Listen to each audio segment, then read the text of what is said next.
बेसन पीठ मिक्स करून आपण वेगवेगळ्या प्रकारच्या भजी बऱ्याच वेळा खाल्ल्या आहेत, पण तुम्ही ही मूग डाळीची भजी कधी ट्राय केली आहे का?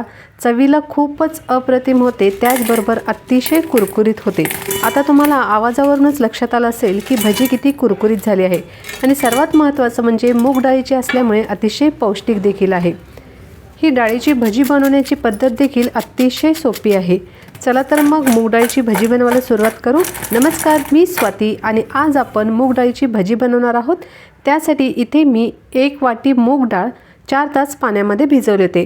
यातील सर्व पाणी काढायचं आहे आणि पूर्णपणे कोरडी झालेली डाळ मिक्सरच्या भांड्यामध्ये घालायची आहे।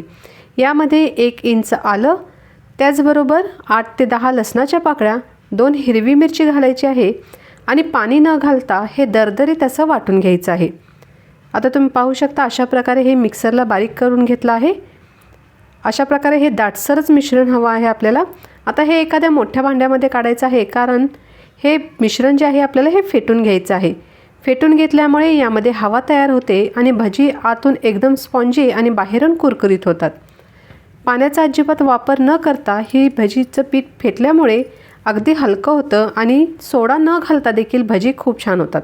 यामध्ये 1 वाटी बारीक चिरून घेतलेला कांदा घालायचा आहे, चिरून घेतलेली थोडीशी कोथिंबीर, अर्धा चमचा मीठ, 1 चमचा जिरे घालायचे आहेत। आता हे सर्व जिन्नस मिक्स करून घ्यायचं आहे। गॅसवर कढईमध्ये तेल देखील गरम झालेलं आहे। तेल चांगलं कडकडीत गरम झालेलं असावं। 5 ते 7 मिनिट हे मिश्रण फेटल्यानंतर अशा प्रकारे एकदम हलकं मिश्रण तयार झालं आहे। तुम्ही पाहू शकता चमचामध्ये घेतल्यानंतर एकदम पटकन पडत देखील नाही। अशा प्रकारे हे आपल्याला फेटून घ्यायचं आहे। तेल गरम झालं आहे। गरम तेलामध्ये जितके बसतील तितके भजी सोडून घ्यायचे आहेत। गॅस मध्यम आचेवरती ठेवून दोन्ही साईडने अगदी सोनेरी रंगावरती तळून घ्यायचे आहेत। ही भजी चवीला तर खूप अप्रतिम लागतातच, त्याचबरोबर पचायला देखील खूप हलके आहेत। बऱ्याच जणांना ना बेसनची भजी खाल्ल्यानंतर ॲसिडिटी होते किंवा पोट खूप गच्च झाल्यासारखं होतं, तर ही मूग डाळीची भजी ना असं अजिबात होत नाही। याच्यामुळे पोट देखील गच्च होत नाही आणि पचायला देखील अतिशय हलकी आहे। घरी पाहुणे आले असो किंवा घरी एखादा छोटासा कार्यक्रम असो, त्यावेळी देखील तुम्ही ही मूग भजी बनवू शकता। इतकी टेस्टला छान होते। दुसरी बॅच देखील आपण तेलामध्ये घातली आहे आणि ती देखील सोनेरी रंगावरती अशा प्रकारे तळून घ्यायची आहे। सर्व भजी तळून झाली आहे। सर्व भजी एकसारख्या रंगावरती आणि कुरकुरीत अशा तयार झाल्या आहेत। आता एक भजी घेऊन मी तुम्हाला कट करून दाखवते। आतून एकदम जाळीदार अशी ही भजी तयार होतात आणि बाहेरून कुरकुरीत, त्यामुळे खायला देखील खूप छान लागतात।